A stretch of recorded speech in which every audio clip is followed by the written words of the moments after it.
Urology খুবই গুরুত্বপূর্ণ একটি বিষয় নিয়ে আলোচনা করব, যেটা বিনাইন প্রোস্টেটিক হাইপারপ্লাসিয়া, যেটাকে আমরা বিপিএইচ বা প্রোস্টেট এনলার্জমেন্ট বলি। এর সাথে সেক্সুয়াল হেলথের কী সম্পর্ক, অর্থাৎ বিপিএইচ উইথ সেক্সুয়াল হেলথ, এ বিষয়ে একটু আলোচনা করব।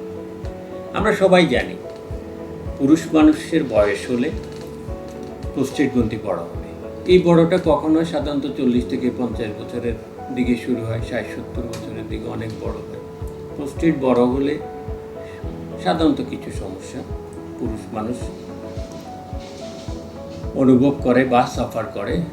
এই সমস্যাগুলোকে আমরা বলি যে লোয়ার ইউরিনারি ট্র্যাক্ট সিমটমস।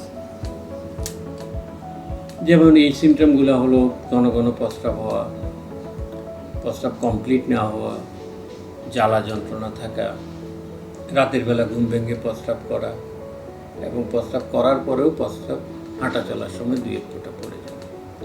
এই প্রবলেমটা যখন দেখা দেয় প্রোস্টেটের, তখন আমরা সাধারণত ইউরোলজিক্যাল ডাক্তারের কাছে শরণাপন্ন হই। আদৌ কি বিপিএইচ এর সাথে সেক্সুয়াল হেলথের কোনো সম্পর্ক আছে কিনা এবং কী এফেক্ট ফেলে সে বিষয়ে আমি একটু কথা বলি। সেটা হলো, 1 নম্বর হলো প্রোস্টেট যখন বড় হয় তখন ইরেকটাইল ডিসফাংশন হতে পারে। এটা যদিও সরাসরি কিছু করে না। প্রোস্টেট যখন বড় হয়, এই উত্থান হওয়ার জন্য যে আমাদের চারিপাশে রক্তনালী আছে, নার্ভ আছে, এগুলোর উপর একটা প্রেশার ক্রিয়েট করে, যার ফলে নালীতে রক্ত নিঃসরণ কমে গেলে আমাদের ইরেকটাইল ডিসফাংশন হতে পারে। নার্ভের উপরও এফেক্ট হয়, ওই জন্য ইরেকটাইল ডিসফাংশন হতে পারে, যেটাকে আমরা ইডি বলি সাধারণত, উত্থানজনিত সমস্যা। আর দ্বিতীয় আরেকটা সমস্যা হতে পারে, যেটা হলো ইজাকুলেশন প্রবলেম। আর ইজাকুলেশন প্রবলেমটা কীভাবে হবে? ইজাকুলেশন প্রবলেমটা হবে হলো, যখন আপনার ইজাকুলেশন হবে, প্রোস্টেটটা যেহেতু এই প্রস্রাবের নালীর চারিপাশে থাকে, তখন এটাকে ইজাকুলেশন হওয়ার পরে বীর্যটা সামনের দিকে যাওয়ার কথা এবং মিটার দিয়ে বের হয়ে ভ্যাজাইনাতে পড়ার কথা। এই ক্ষেত্রে দেখা যায় কি, যেহেতু প্রোস্টেট বড়, চাপের কারণে কম বীর্য যাবে, অনেক সময় বীর্যটা সামনের দিকে না যেয়ে পিছনের পথে যেতে পারে। পিছনের দিকে গেলে আমরা এটাকে মেডিকেল ভাষায় রেট্রোগ্রেড ইজাকুলেশন বলি, অর্থাৎ বীর্যটা মূত্রথলিতে চলে যায়। এরপরে আসেন যে প্রোস্টেট বড় হলে কি লিবিডো কমে যায়, অর্থাৎ যৌন আকাঙ্ক্ষা কমে যায় কি? হ্যাঁ, অনেক সময় কমে যায়। কেন কমে যায়? এটা দুটো কারণ থাকে। একটা কারণ হলো ওল্ড এজ প্রবলেমে আপনার টেস্টোস্টেরন কমে যেতে পারে, ইস্ট্রোজেন বাড়ে। আরেকটা হলো যে কি, যখন প্রোস্টেট বড় হয় তখন যে ইউরিনারি সিমটমটা হয়, এই সিমটমগুলো আপনাকে ঘুমোতে দেয় না, রাত্রে ঘুম থেকে উঠতে হয়,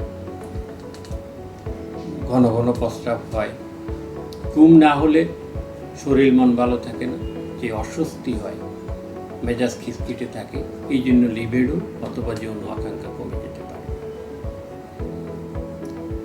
আরেকটা হলো, আমরা যে প্রোস্টেটে ট্রিটমেন্ট করি ইউরোলজিস্টরা, আমি প্রথমেই বলছিলাম যে বিপিএইচ এর কথা।